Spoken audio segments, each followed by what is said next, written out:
नमस्ते बच्चों, सपना हिंदी क्लासेस में आपका स्वागत है। हम आरोह पाठ्य पुस्तिका का पाठ जामुन का पेड़ पढ़ रहे थे, जिसका कुछ अंश हम पढ़ चुके थे। आज हम शेष अंश पढ़ेंगे। माली खेद प्रकट करता हुआ वहां से हट गया। खेद का अर्थ होता है दुख। तीसरे दिन हॉर्टिकल्चर डिपार्टमेंट से जवाब आ गया। हॉर्टिकल्चर डिपार्टमेंट का अर्थ होता है उद्यान विभाग। बड़ा कड़ा जवाब था और व्यंग्यपूर्ण था। हॉर्टिकल्चर डिपार्टमेंट का सेक्रेटरी साहित्य प्रेमी आदमी जान पड़ता था। उसने लिखा, आश्चर्य है, इस समय जब हम पेड़ लगाओ इसकी ऊंचे स्तर पर चला रहे हैं, हमारे देश में ऐसे सरकारी अफसर मौजूद हैं जो पेड़ों को काटने का सुझाव देते हैं, और वह भी एक फलदार पेड़ को, और वह भी जामुन के पेड़ को, जिसके फल जनता बड़े चाव से खाती है। हमारा विभाग किसी हालत में इस फलदार वृक्ष को काटने की इजाजत नहीं दे सकता। अब क्या किया जाए? इस पर एक मन चले ने कहा, अगर पेड़ काटा नहीं जा सकता तो इस आदमी ही को काटकर निकाल लिया जाए। जब उद्यान विभाग ने पेड़ काटने का विरोध किया तो किसी मनचले ने पेड़ के स्थान पर उस आदमी को काटने का सुझाव दे दिया। यह वास्तव में कोई सुझाव नहीं था, बल्कि उद्यान विभाग की सोच पर एक व्यंग्य था। सुझाव पूर्णतया अव्यवहारिक था। उसमें आदमी की जान का कोई मूल्य नहीं समझा गया था। लेखक ने यहाँ सरकारी कर्मचारियों और उनकी कार्यप्रणाली पर व्यंग्य किया है कि सरकारी कर्मचारी संवेदनहीन होते हैं। सरकारी नियमों और औपचारिकताओं का पालन करने की ओर उनका ध्यान अधिक होता है। चाहे किसी की जान चली जाए, वे चिंता नहीं करते। सरकारी कार्यालयों में पारस्परिक समन्वय का भी अभाव होता है और वे अपनी जिम्मेदारी दूसरों पर थोपकर अपना पल्ला झाड़ देते हैं। यह देखिए, उस आदमी ने इशारे से बताया, अगर इस आदमी को ठीक बीच में से यानी धड़ से काटा जाए तो आधा आदमी इधर से निकल आएगा, आधा आदमी उधर से आ जाएगा और पेड़ वहीं का वहीं रहेगा। मगर इस तरह तो मैं मर जाऊंगा, दबे हुए आदमी ने आपत्ति प्रकट करते हुए कहा। यह भी ठीक कहता है, एक क्लर्क बोला। आदमी को काटने वाली युक्ति प्रस्तुत करने वाले ने भरपूर विरोध किया। आप जानती नहीं हैं, आजकल प्लास्टिक सर्जरी कितनी उन्नति कर चुकी है। मैं तो समझता हूँ कि अगर इस आदमी को बीच में से काट कर निकाल लिया जाए तो प्लास्टिक सर्जरी से धड़ के स्थान से उस आदमी को फिर से जोड़ा जा सकता है। इस बार फाइल को मेडिकल डिपार्टमेंट में भेज दिया गया।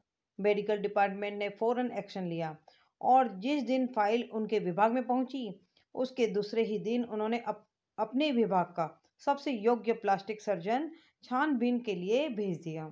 सर्जन ने दबे हुए आदमी को अच्छी तरह टटोल कर उसका स्वास्थ्य देखकर खून का दबाव देखा, नाड़ी की गति को परखा, दिल और फेफड़ों की जांच करके रिपोर्ट भेज दी कि इस आदमी का प्लास्टिक ऑपरेशन तो हो सकता है और ऑपरेशन सफल भी होगा, मगर आदमी मर जाएगा। इसीलिए यह फैसला भी रद्द कर दिया गया। यहाँ मेडिकल विभाग वालों पर व्यंग्य किया है कि वे इमरजेंसी के काम को भी बड़े आराम से निपटाते हैं। उनमें भी संवेदना के भाव नहीं होते हैं। आदमी पेड़ के नीचे दबा पड़ा है और मेडिकल विभाग वाले उसकी जांच के लिए अगले दिन प्लास्टिक सर्जन को भेजते हैं, वह भी छानबीन के लिए। लेखक ने फौरन एक्शन कहकर इस मेडिकल विभाग पर व्यंग्य किया है कि वे मरते हुए प्राणी को बचाने के लिए अगले दिन की प्रतीक्षा करते हैं, फिर भी उसे फौरन एक्शन कहते हैं। यदि वे आराम से कार्रवाई करते तो न जाने कितने दिन लगा देते। रात को माली ने दबे हुए आदमी के मुंह में खिचड़ी डालते हुए उसे बताया कि अब मामला ऊपर चला गया यानी बड़े अधिकारियों के पास चला गया है। सुना है कल सेक्रेटरिएट के सारे सेक्रेटरियों की मीटिंग होगी, उसमें तुम्हारा केस रखा जाएगा। उम्मीद है सब काम ठीक हो जाएगा। दबा हुआ आदमी एक आह भरकर धीरे से बोला। उसने मिर्जा गालिब का एक शेर बोला, ये तो माना कि तगाफुल न करोगे लेकिन खाक हो जाएंगे हम तुमको खबर होने तक। तगाफुल का अर्थ होता है उपेक्षा। तो उसने शायरी में कहा कि माना कि तुम लोग मेरी उपेक्षा नहीं करोगे, किंतु तुमको जब तक फैसले की खबर मिलेगी तब तक तो हम खाक हो जाएंगे। माली ने अचंभे से मुंह में उंगली दबा ली। अचंभे से मुंह में उंगली दबा लेना यानी आश्चर्यचकित हो जाना। और चकित भाव से बोला, क्या तुम शायर हो? दबे हुए आदमी ने धीरे से सिर हिला दिया। दूसरे दिन माली ने चपरासी को बताया, चपरासी ने क्लर्क को, क्लर्क ने हेड क्लर्क को। थोड़ी देर में सेक्रेटरिएट में यह अफवाह फैल गई कि दबा हुआ आदमी शायर है। बस फिर क्या था, लोगों का झुंड शायर को देखने के लिए उमड़ पड़ा। इसकी चर्चा शहर में फैल गई।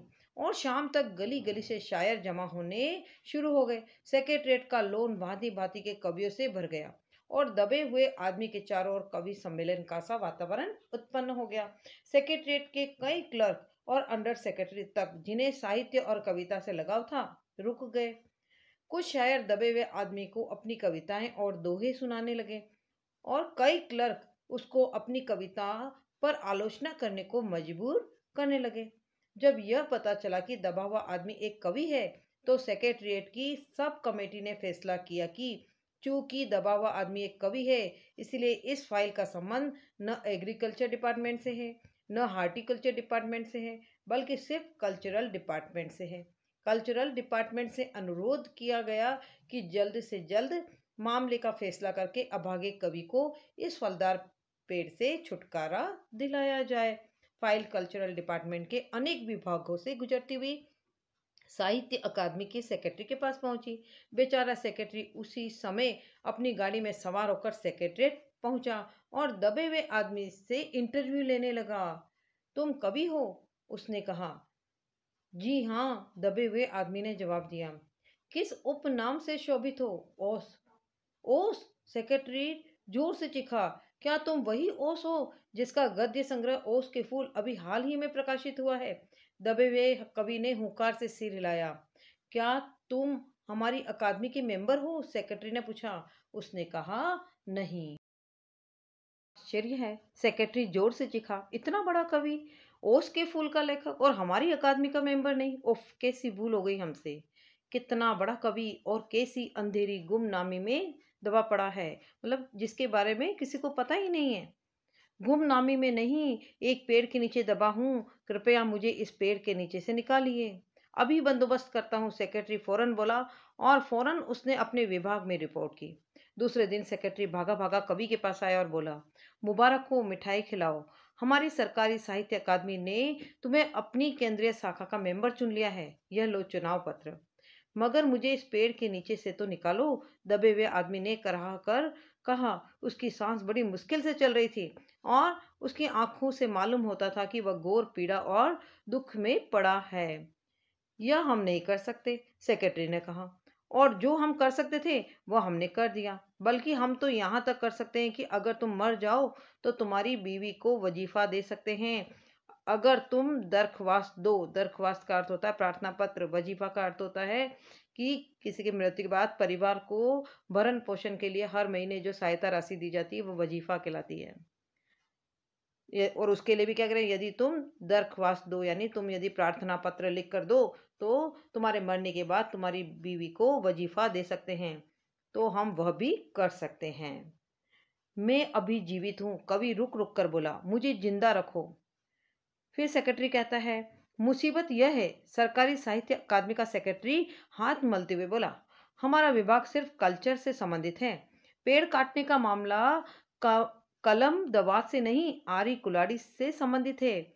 उसके लिए हमने फॉरेस्ट डिपार्टमेंट को लिख दिया है और अर्जेंट लिखा है। इस अंश में लेखक ने कवियों और शायरों के स्वभाव पर व्यंग्य किया है और साथ ही कल्चरल विभाग पर भी व्यंग्य किया है। लेखक ने कवियों और शायरों पर व्यंग्य करते हुए कहा है कि वे समय असमय, अवसर को अवसर देखे बिना ही अपनी शायरी सुनाने को व्याकुल रहते हैं। उन्हें श्रोता की दशा, उसकी पीड़ा से कुछ लेना देना नहीं होता है। और कल्चरल विभाग पर व्यंग्य करते हुए लेखक कहते हैं कि कल्चर विभाग भी अपने काम से काम रखता है। वह किसी भी अवसर का लाभ उठाकर उससे अपने कार्यालय की गौरव में वृद्धि करने की सोचता है। साहित्य अकादमी का सचिव दबे हुए शायर को अकादमी की केंद्रीय समिति का सदस्य तो मनोनीत कर लेता है, किंतु उसे पेड़ के नीचे से नहीं निकलवाता। वह उसके परिवार को मरणोपरांत वजीफा भी दिला सकता है, किंतु जीते जी उसका दुख दूर नहीं कर सकता। कारण यह है कि वह अपने कार्यालय की सीमाओं में जकड़ा हुआ है। उसे बाहर सोचना उसके वश में नहीं। शाम को माली ने आकर दबे हुए आदमी को बताया, कल फॉरेस्ट डिपार्टमेंट के आदमी आकर इस पेड़ को काट देंगे और तुम्हारी जान बच जाएगी। माली बहुत खुश था। दबे हुए आदमी का स्वास्थ्य जवाब दे रहा था, मगर वह किसी न किसी तरह अपने जीवन के लिए लड़े जा रहा था। कल सवेरे तक किसी न किसी तरह उसे जीवित रहना है। दूसरे दिन जब फॉरेस्ट डिपार्टमेंट के आदमी आरी कुल्हाड़ी लेकर पहुंचे तो उनको पेड़ काटने से रोक दिया गया। मालूम हुआ कि विदेश विभाग से हुक्म आया था कि इस पेड़ को न काटा जाए। कारण यह था कि इस पेड़ को 10 साल पहले पिटोनिया राज्य के प्रधानमंत्री ने सेक्रेटरीट के लोन में लगाया था। अब अगर यह पेड़ काटा गया तो इस बात का काफी अंदेशा था कि पिटोनिया सरकार से हमारे संबंध सदा के लिए बिगड़ जाएंगे। मगर एक आदमी की जान का सवाल है, एक क्लर्क चिल्लाया। दूसरी और दो राज्यों के संबंधों का सवाल है। दूसरे क्लर्क ने पहले क्लर्क को समझाया, और यह भी तो समझो कि पिटोनिया सरकार हमारे राज्य को कितनी सहायता देती है।